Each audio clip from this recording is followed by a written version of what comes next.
कश्मीर में अपने लोगों से मैं गुजारिश और अपील करता हूं कि मेहरबानी करके हालात को बिगड़ने ना दें। यहाँ पुलिस के तरफ से या सेंट्रल पैरामिलिट्री फोर्सेस के तरफ से कहीं ताकत का गलत इस्तेमाल हुआ और लोग जख्मी हुए या खुदा ना खास्ता किसी की डेथ हुई तो वो बड़े अफसोस की बात होगी।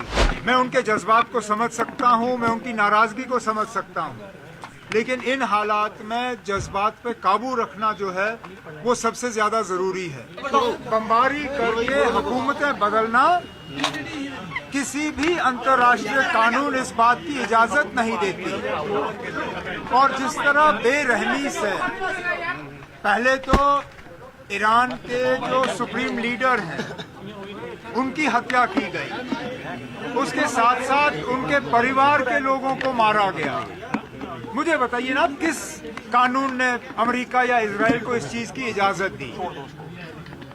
फिर तो जो रूस ने किया यूक्रेन में वो भी सही है, जो बाकी मुल्क करते हैं वो भी सही है। कल को अगर भारत ने चाहा और किसी पड़ोसी मुल्क के अंदर घुस गए वो भी सही होगा। मैं सबसे पहले तो ईरान के लोगों के साथ हमदर्दी का इजहार करता हूं, उस हमले की निंदा करता हूं, लेकिन उसके साथ साथ जम्मू कश्मीर में अपने लोगों से मैं गुजारिश और अपील करता हूं कि मेहरबानी करके हालात को बिगड़ने ना दें। कुछ लोग बीच में इसमें घुस के माहौल को बिगाड़ने की कोशिश कर रहे हैं। कुछ जगहों से इस तरह की घटनाओं की खबरें आनी शुरू हो गई हैं। मैं नहीं चाहता हूं कि यहाँ पुलिस के तरफ से या सेंट्रल पैरामिलिट्री फोर्सेस के तरफ से कहीं ताकत का गलत इस्तेमाल हुआ और लोग जख्मी हुए या खुदा ना खास्ता किसी की डेथ हुई तो वो बड़े अफसोस की बात होगी। मैं उनके जज्बात को समझ सकता हूँ, मैं उनकी नाराजगी को समझ सकता हूँ, लेकिन इन हालात में जज्बात पे काबू रखना जो है वो सबसे ज्यादा जरूरी है। तो मेरे तरफ से उन सबसे और उनके जो लीडरान हैं, मजहबी लीडरों से मोतबाना गुजारिश होगी कि बेशक आप अपने गुस्से और नाराजगी का जो इजहार करना चाहते हैं, अपने दुख और दर्द का इजहार करना चाहते हैं, आप करिए, लेकिन कानून को जो है हाथ में मत। जो लोग फंसे हुए हैं जम्मू कश्मीर से स्टूडेंट हैं, जहाँ तक अब हमने बहुत ही एक करीबी रास्ता रखा मिनिस्ट्री ऑफ एक्सटर्नल अफेयर्स के साथ।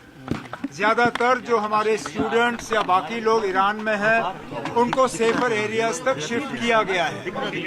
कुछ अस्पतालों में जो हमारे फाइनल ईयर के स्टूडेंट्स हैं वो वहां से निकलना जो है मंजूर वो उस बात पे मंजूर नहीं हो रहे हैं। मेरी उनसे मोतबाना गुजारिश होगी कि एम्बेसी की जो गाइडलाइंस हैं, एम्बेसी की जो राय है, एम्बेसी का जो मशवरा है, उसके तहत वो अपना वो करें।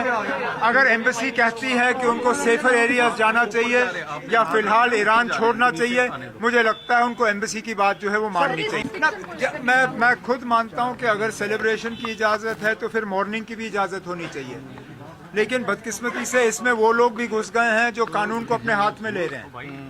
अब कल से खबरें आ रही हैं कि कुछ जगहों में पथराव हुआ, एक आध जगह पे एक डीएसपी पुलिस की उसको पीटने की कोशिश की गई।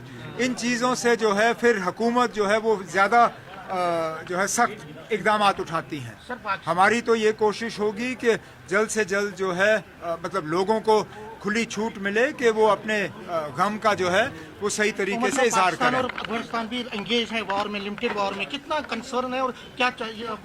जंग किसी के लिए भी ठीक बात नहीं है।